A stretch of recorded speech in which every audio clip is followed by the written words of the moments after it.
প্রিয় ভিউয়ার্স, আবারও চলে আসলাম তোমাদের মাঝে গুরুত্বপূর্ণ একটি ভিডিও নিয়ে। আজকে মূলত আমরা আলোচনা করব BSF constable tradesman washerman trade test.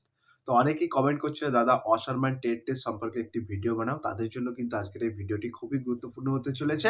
তাই ভিডিওটি স্কিপ না করে সম্পূর্ণটি দেখার জন্য অনুরোধ রইল। আজকে আমরা এই ভিডিওর মাধ্যমে একটা ডেমো, একটা ন্যূনতম তোমাদের ধারণা দিয়ে দেবো অসারম্যানে কি করতে হয় তোমাদের ট্রেডসম্যানের সময়, অর্থাৎ ট্রেড টেস্টের সময় তোমাদের কি করতে হয় সেই সমস্ত তথ্য কিন্তু তোমাদের মাঝে তুলে ধরবো। তাই ভিডিওটি স্কিপ না করে সম্পূর্ণটি দেখার জন্য অনুরোধ রইল। চলুন এক নজরে বিস্তারিত তথ্য জেনে নেওয়া যাক। ভিউয়ার্স, তোমরা এখানে দেখতেই পাচ্ছ উল্লেখ করা আছে বিএসএফ অসারম্যান ট্রেড টেস্ট। তো বিএসএফ অসারম্যান ট্রেড টেস্ট সম্পর্কে কিন্তু আজকে এই ভিডিওর মাধ্যমে সমস্ত তথ্যটা আমরা আলোচনা করব। তো এইখানে কি বলা হয়েছে, এইখানে কিন্তু পরিষ্কার বলা হয়েছে বিএসএফ ট্রেডসম্যান অসারম্যান ট্রেড টেস্টের মূলত কাপড় ধোয়া, ইস্ত্রি করা এবং বিভিন্ন ধরনের পোশাক যেমন ইউনিফর্ম, সুতির কাপড়, উলের কাপড় চেনার দক্ষতা যাচাই করা হয়। প্রার্থীদের প্র্যাকটিক্যাল পরীক্ষার মাধ্যমে কাপড় ধোয়া, ইস্ত্রির করা এবং দাগ তোলার দক্ষতা পরীক্ষা করা হয়। এটা কিন্তু মূলত বিএসএফ ট্রেডসম্যান অসারম্যানের কাজ। ঠিক আছে? তো তোমরা কিভাবে করবে তার একটা ন্যূনতম ডেমো কিন্তু তোমাদের মাঝে তুলে ধরছি। তো এইখানে কি বলা হয়েছে? বলা হয়েছে ট্রেড টেস্টে যা করা হতে পারে। প্রথমত তোমাদের কাপড় ধোয়া। তো বিভিন্ন ধরনের কাপড় যেমন সুতির, উল, সিনথেটিক সঠিকভাবে ধোয়া এবং পরিষ্কার করা। তো এরকমভাবে কিন্তু তোমাদের কাপড় ধুতে হবে। ঠিক আছে? এটাকে বলা হয় ধোবি। ধোবির কাজ হচ্ছে কাপড় ধোয়া অর্থাৎ পরিষ্কার করা। ঠিক আছে? তারপরে কি বলা হয়েছে? তারপরে কিন্তু বলা হয়েছে ইস্ত্রি করা অর্থাৎ আয়রনিং ও প্রেসিং। তো বিএসএফ এর নির্দিষ্ট ইউনিফর্ম, খাকি, ক্যামোফ্লেজ এবং অন্যান্য পোশাক সঠিক তাপমাত্রায় কিন্তু ইস্ত্রি করা। ঠিক আছে?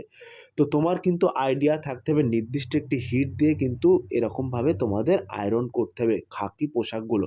করার পরে সুন্দর করে কিন্তু এরকমভাবে তোমাদের ড্রেসিং অর্থাৎ মেইনটেনেন্স করে রাখতে হবে। ঠিক আছে? কাপড়গুলো। তারপরে তোমরা দেখতে পাচ্ছ এখানে কোথায় তোমরা কিভাবে ভাঁজ করবে সেটাও কিন্তু এখানে ডেমোতে আমি এখানে দেখিয়ে দিয়েছি। ঠিক আছে? এরকমভাবে সুন্দর করে কিন্তু তোমাদের খাকি পোশাক হোক, ক্যামোফ্লেজ হোক এবং আদার্স হোক এবং সিনথেটিক হলে তখন কিন্তু হিট অর্থাৎ তাপমাত্রা কম দিতে হবে। এটা তোমরা সকলেই জানো। সুন্দরভাবে তোমাদের কিন্তু আয়রনিং বা প্রেসিং করতে হবে। ঠিক আছে? তারপরে কি বলা হয়েছে? তারপরে এখানে সরাসরি বলা হয়েছে দাগ পরিষ্কার করা অর্থাৎ পোশাকে লেগে থাকা বিভিন্ন দাগ যেমন গ্রিস, কালি, কাদা কিভাবে তুলতে হয় তার বাস্তব পরীক্ষা। ঠিক আছে? যদি কোনো অফিসারের ধরো পোশাকে এরকম দাগ লেগে গেছে, তোমাকে কিন্তু সেটা রিমুভ করতে হবে। তাহলে রিমুভ কিভাবে করবে? তো এইখানে একটি ডেমো আমি এখানে তুলে ধরেছি। তোমরা এখানে সরাসরি দেখতেই পাচ্ছ। এখানে কিন্তু উল্লেখ করা আছে কিভাবে তোমরা সেই দাগটি তুলবে। ঠিক আছে? তো এইখানে কি বলা হয়েছে? এইখানে কিন্তু পরিষ্কার তোমাদের উল্লেখ করা আছে যে জামা কাপড়ের বিভিন্ন দাগ দূর করতে যেমন ডিটারজেন্ট, বেকিং সোডা, ভিনিগার, লেবুর রস, টুথপেস্ট ও গ্লিসারিন খুবই কার্যকরী এবং সাধারণত দাগের জন্য তরল ডিটারজেন্ট এবং পুরনো দাগের জন্য অক্সিজেন ব্লিচ ব্যবহার করা যায়। চা কফির দাগে কিন্তু বেকিং সোডা এবং কালির দাগ দূর করতে এবং নেল পালিশ রিমুভার ও টুথপেস্ট ব্যবহার করুন। ঠিক আছে? তো এইখানে কিন্তু টোটালটা তোমাদের উল্লেখ করে দিয়েছে এখানে কি তোমাদের কোন দাগ কিভাবে রিমুভ করতে হবে সেটা কিন্তু আমি এখানে সরাসরি একটা ডেমো তোমাদের তুলে ধরেছি, যা অগ্রিম তোমাকে অনেক হেল্প করবে আজকের এই ভিডিওটি। ঠিক আছে? তো ভিডিওটি একটু তোমরা দেখে নিও এবং পড়ে নিও। তারপরে কিন্তু এখানে কি বলা হয়েছে? বলা হয়েছে কাপড় চেনা অর্থাৎ কাপড় উপাদান চেনা যেমন কটন, পলিস্টার, উল।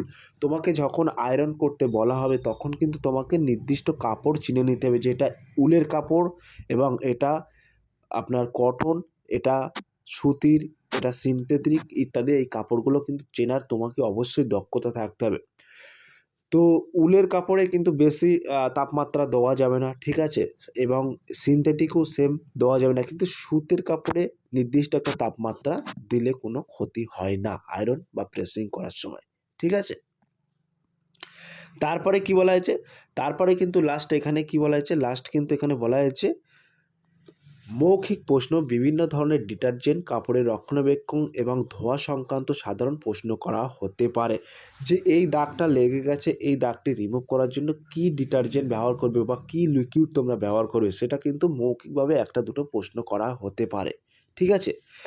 তারপরে এখানে কি বলা হয়েছে? বলা হয়েছে পরীক্ষার দক্ষতা প্রদর্শনের পাশাপাশি আপনার কাজের গতি এবং পরিচ্ছন্নতা লক্ষ্য করা হয়।